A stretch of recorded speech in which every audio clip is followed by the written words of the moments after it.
When we think about the Internet of Things, we see that the insurance landscape is going to change in a few ways. The three obvious ways that we look at is, number one, the Internet of Things are going to allow us to integrate into customers' lives more seamlessly. Imagine the devices in your house or on your phone flawlessly communicating with your insurance company to highlight the risks and the premium and the cover you need. Think about your car as we move into autonomous vehicles or driverless cars, them being seamlessly connected with the insurer and telling about the risks, where do you drive, what time of the day, and so forth. So that's the first thing. Integration is a really important one. Secondly, Internet of Things are going to drive a lot of data towards insurance. Data being good because it will help us understand the risks our customers face. It will help us understand how to protect them better. Sometimes there's cover in there which people hardly ever use, but it's because we don't know. And we believe that the Internet of Things will help. And both those things, integrating into lives and understanding data, will lead us eventually to what we believe to be the holy grail of insurance, and that is prevention. Right now, the way our business model works is we help customers to put money aside, provision for when bad things happen. Imagine a world where we can actually stop some of those bad things happening. In the UK, as examples, Aviva has already partnered with two such companies, the one called Cocoon and the one called LeakBot. Let me focus on LeakBot. It's a very simple little device which you plug onto your water pipes in your house.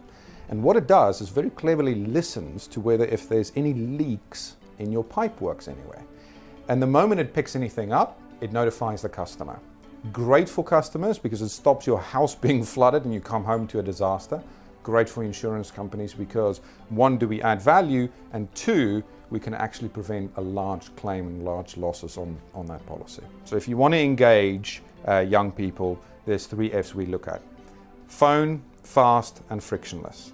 I know phone's not spelled with an F, but it sounds nice. But the rhetoric is still true. Younger people are so accustomed to do everything they do on the phone. If you're not on the phone, you by definition, cut your cohort in half. And that is everything from recruitment, learning, scheduling their meetings, showing the products to their customers. The whole experience needs to be mobile. Fast. Millennials, if we talk about instant gratification, young people have that abounds. They have been programmed since birth in having anything they want at the beck and call, right to go.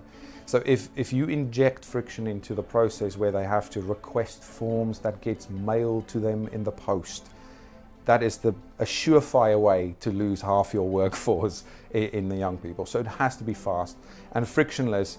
They have an expectation, and it's almost unconscious in terms of what needs to come next. And unless you deliver on that expectation, you create a sense of frustration and friction into it.